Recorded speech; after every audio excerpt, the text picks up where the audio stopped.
How to be the calm in their storm. Regulating yourself as a parent to help your child. Now, we all get anxious at times, but I'm here to tell you a little bit more about anxiety, what it is, and how it relates to us as parents and what we can do. So, today, I really want to be able to explain and give you more of an understanding that how us as parents, our emotional state, really affects our children's stress, our children's anxiety. And then have a look at some tools that we can realistically use in the moment. Because we know that we can't calm a dysregulated child if you are dysregulated as a parent. And that's okay. It's not about perfection. For me, it's about awareness and it's about recovery and teaching our kids those skills. So, to be able to calm down an anxious child, we often talk about co regulation. So, what is it? What is co regulation in real life? It's the emotional Wi Fi between us and them. So, between you and your child, parents and kids. So, we know that even if we go, it's fine, there's nothing to worry about, they are like little antennae, aren't they? They're picking up on your energy, they're hearing your tone of voice, they read your face, they feel your tension. There is a quantum physics theory called entanglement.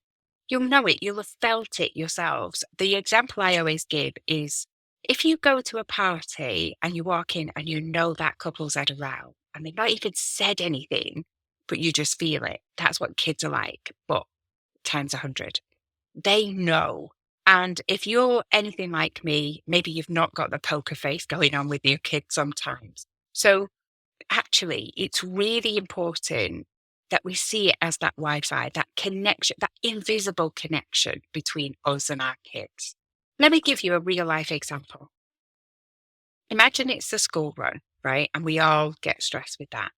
Say they're refusing to get ready or refusing to get out of bed, you're panicking about going to school and you've got to be awake in 30 minutes.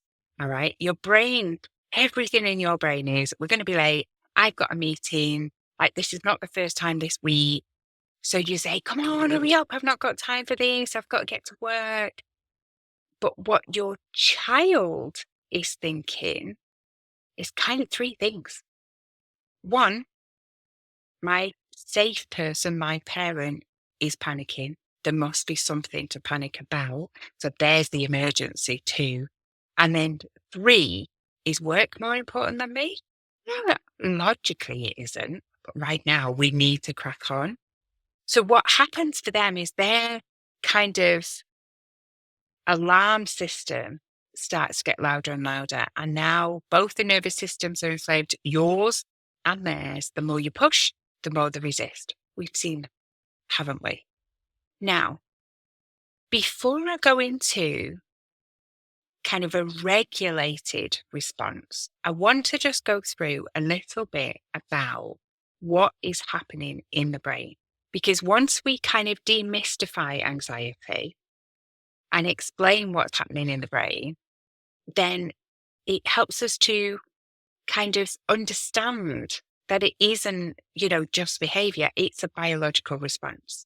So the way I describe it to kids is their guard dog. So their amygdala, their fight and flight, we call that the guard dog when we're working one-to-one with children. Think of it, it's there to protect us. It barks when they're in danger. The trouble is, it doesn't know the difference between real and imaginary.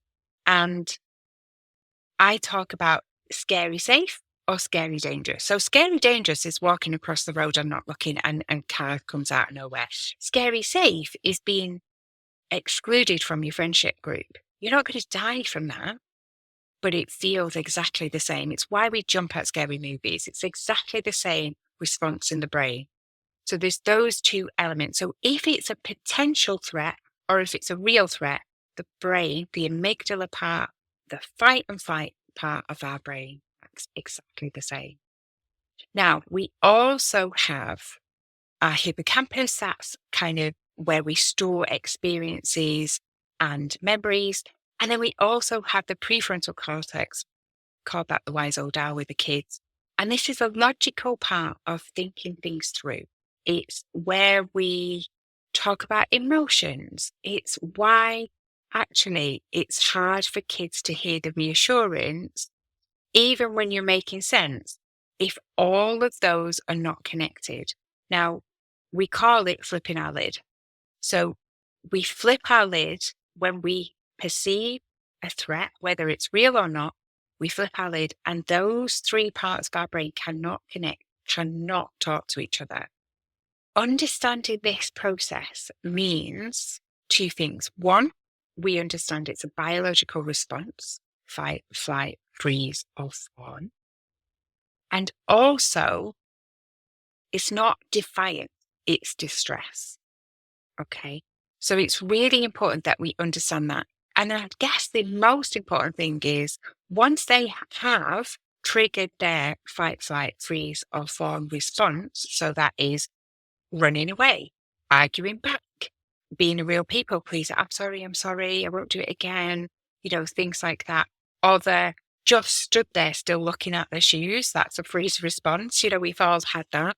You've asked your child to tidy the room 15 times and they're just stood there and they're very overwhelmed with everything that they've got to do. That's a freeze response. So when we understand that that's what happens, we also then have to realize that for us to get any response out of them, we need to calm them down first. And that's where we come in as their parents, to co-regulate, to really think about how we regulate with our kids, how we help them.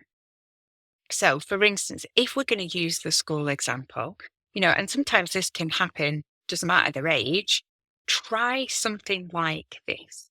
Okay. I can see you finding this morning really hard. What can I do to help you? Or I can see you finding this morning really difficult. We can get through this together. Okay. But just before, like I was talking about the poker face, we need to be regulated because they will pick up on that. The quickest way to calm down our nervous system is deep breath in through the nose and out through the mouth. Check your shoulders are not up around your ears, like when we're really stressed. Yeah. Drop your shoulders, get to their level. Now, if like you have a teen that is taller, then get near them. Speak slower, because what we tend to do is we tend to rush the talk, giving them directions. You are not responsible for the fear, for that perceived threat. You just need to help them feel safe. That's all. And the more calm we are, the more contagious that is. But remember, the flip of that is the more panicked, stressed we are, the more panicked, stressed they are. So those deep breaths. Now, I do this and I teach this a lot. It doesn't matter if you've got a baby that's upset, put them on your chest, deep breathe. Toddler, sit them on your knee. If you've got a primary schooler and they'll let you give them a hug, do that, but deep breathe. But even my teens, all the teens I work with, I will exaggerate my breathing. And if you need more specific on teens, go back to last week's podcast because I did a whole podcast about anxiety in teens.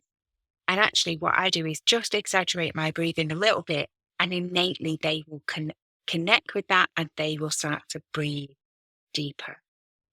So think again about your body, softening your body and clench that jaw, even though you're like desperate to get the work, and clench your jaw.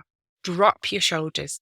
Let your hands be open. Now, there's a lot of research and it's really funny. We are trusted much more if we have our palms open. And that is because if you think of the opposite, if we've got our fists tight, then it looks like we're in attack mode. The minute that we open our palms, particularly to our teens, but to anybody, innately as humans, we know we are safe with this person. You see it a lot with people who do public speaking and even on Zoom, wave with your palm open, it is saying that you are safe with me. And that's really important that children feel safe. Yeah. Have those mantras in your head. You know, this too shall pass is a really good one. I think a lot of mums out there will identify with that. I can still be worried about the meeting, but I can still stay calm at the same time. Because one thing we do know is if we're rushing them because we need to rush, then we're not going to get anywhere soon. And so actually just being there with them, for them in that moment, whether it is, okay, what can I do to help? Is there something you need me to get for you? Do you need me to get your kit while put your shoes on? Things like that to show that you're there and you're with them will help keep them calm and you'll get out much quicker. Now, all that said, we're only human. We might snap, and that's okay. It only takes us 30%. Get this parenting malarkey right 30% of the time, and they will still turn out okay. 30%, everybody, 30%. So we're expecting human error. They're expecting human error. And do you know what? Sometimes it's good to model the human error. What is the most important is we do those repair moments. So, things like snapping that in the morning because they're late for school, or you're going to be late, or, you asked them to get all this ready last night. Why are you not out of bed? All those kind of things. Absolutely fine. However, what matters the most is how we repair those moments that we have been snappy, that we have been ratty with them. So things like, I am sorry, is the first thing to model. I am sorry. I was stressed earlier and that didn't help. Take responsibility. So apologize, first of all, because as well, that brings down their defensiveness. Because I don't know about you, but particularly my teens, I will go, can I talk to you? And already I can see them going to go, I'm going to get in trouble now. It's like, I'm sorry. And they go, oh, wasn't expecting that. So first of all, apologize. Second of all, take responsibility. I was stressed earlier and that didn't help. All right. I'm working on me too. So you're also then modeling not only the emotional responsibility, but also the self-compassion. So it's really important, isn't it, that we model self-compassion? I think as adults, we don't give ourselves enough self-compassion. I think we don't model it enough for our kids. And so actually doing that 3-step restore process of apologize, take responsibility, and self-compassion is really important as a model, for sure. So there's lots of, kind of breathing techniques. There's lots of, kind of positive affirmations that you can say to yourself. But also as well, what I would say is think about little resets for you, because sometimes you are so angry. Sometimes it's really important. Maybe this is the 3rd day on the trot, that they've been late or they've forgotten something or, you've gone back in and they're on the phone, whatever it is. But kind of think about how do you reset yourself? Because we know that if we are stressed, if we are anxious as parents, then that cortisol, that adrenaline is running around the body and it can last up to an hour for adults. It's longer for kids, by the way. But for us as adults, that can sit with us, for a good 60 minutes if we're not careful. So getting outside for a little reset, take some deep breaths outside in the fresh air, even if it is kids are in the car just before you open the door to get in that driver's seat. Just take a few moments to breathe in fresh air. Okay. Giving yourself those positive affirmations like, I am safe.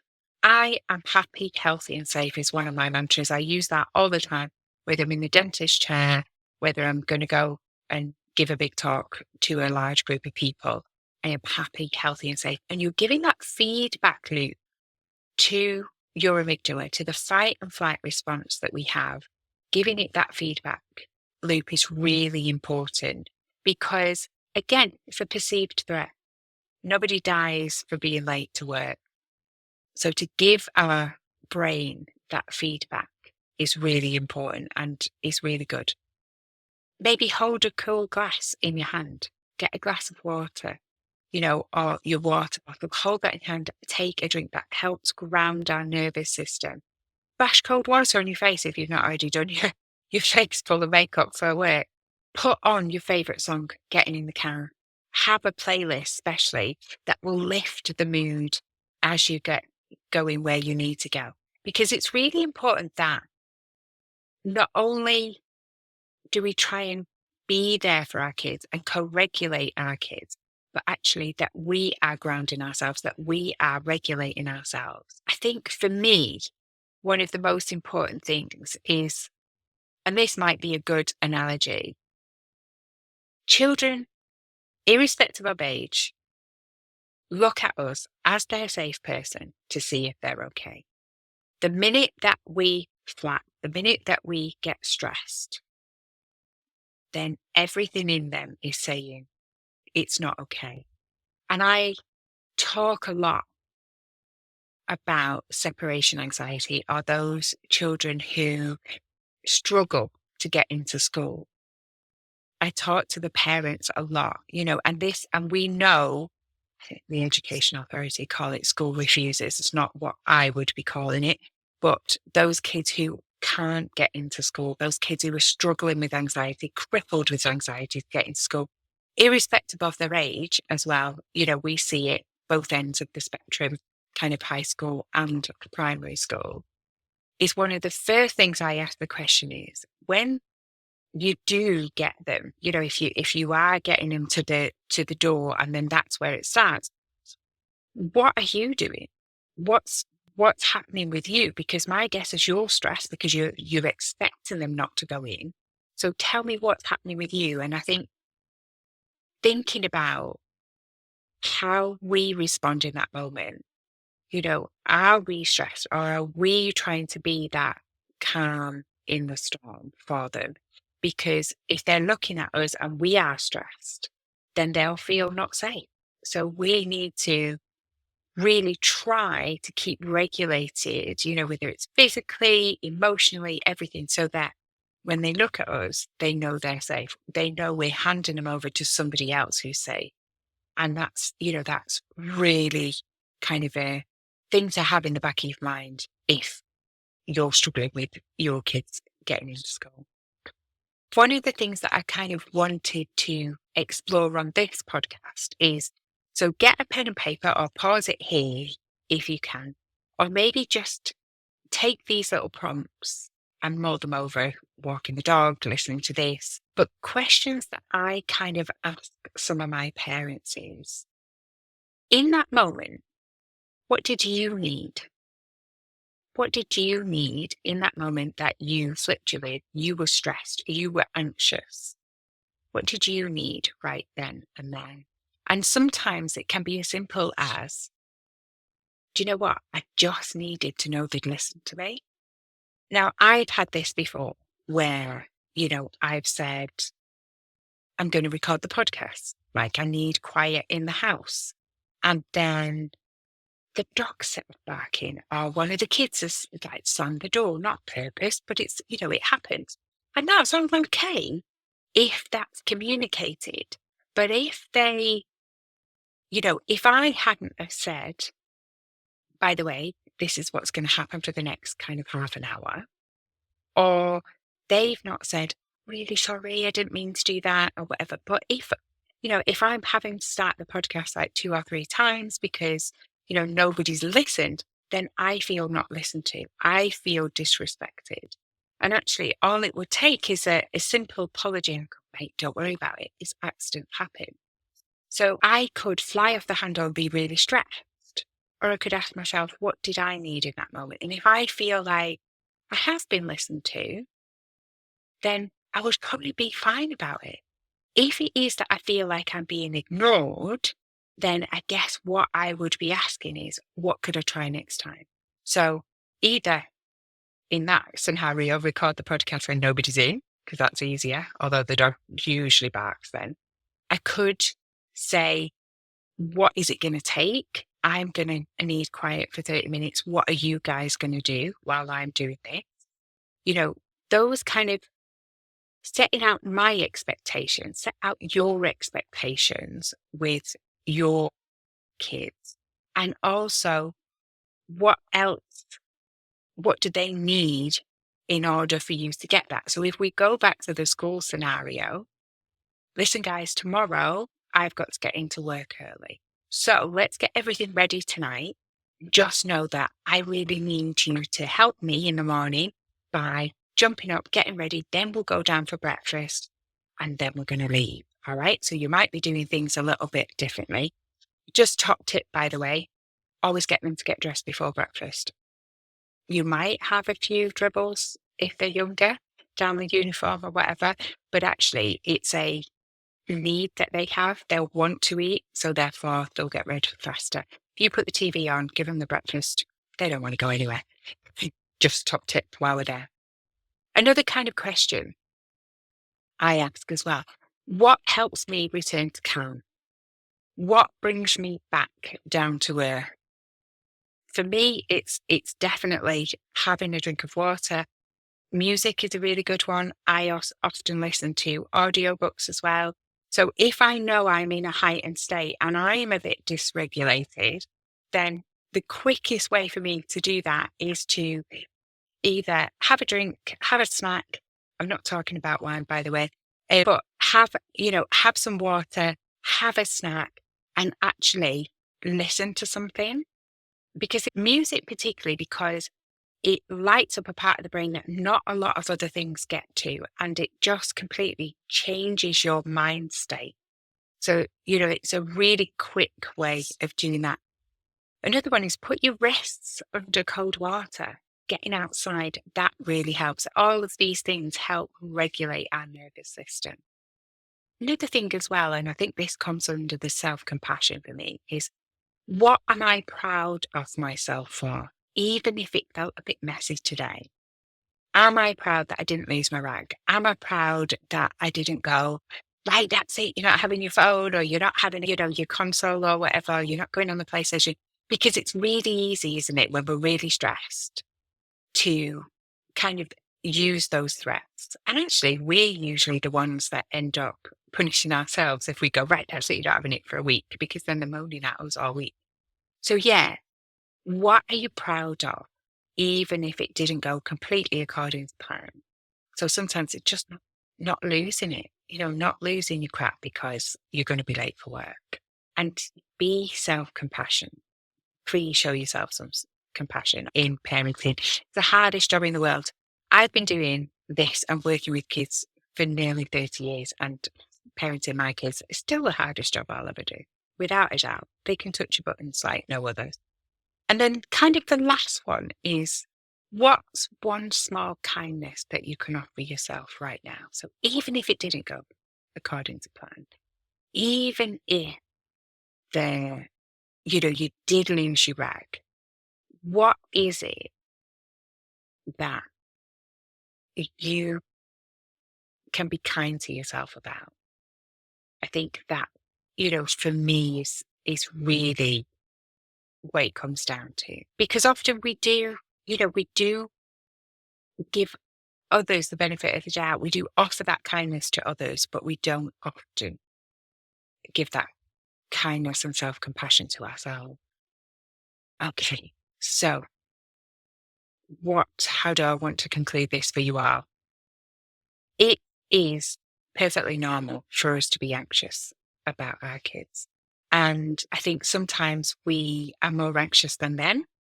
We find it harder to allow them to be independent and stuff. And actually, there is times when we don't feel safe, let alone trying to be that safe person for them. We are not robots. Remember the 30%. You are allowed to lose it sometimes. It's how you repair afterwards. All right. So don't forget the repair. You are their North Star. You are their safe place, even when it's messy. And, we're all learning. We've never had kids at this age, at this stage before until we have, so keep going. This parenting malarkey is really hard, but you're doing better than you think. Absolutely doing better than you think. If this episode resonated with you, please share it with another parent who might need a reminder, and check out our Reversing Anxiety 90-day course, because we've got loads of tools and strategies. If you look at the Reverse Anxiety checklist, and there's a free downloadable booklet on there with loads of top tips. And then we have a 90-day course as well, if you want to come on. Now, in that course, you'll not only get kind of more detail about how to help kids reverse anxiety, but you'll also get a community. We have a closed group community. You'll get the benefit of our coaches, and you'll also get a one-to-one with me every month for 3 months, just specifically helping you and your family. Thank you for joining us at the Resilient Kid podcast. Lovely to speak to you all, and take care, everyone. Bye for now.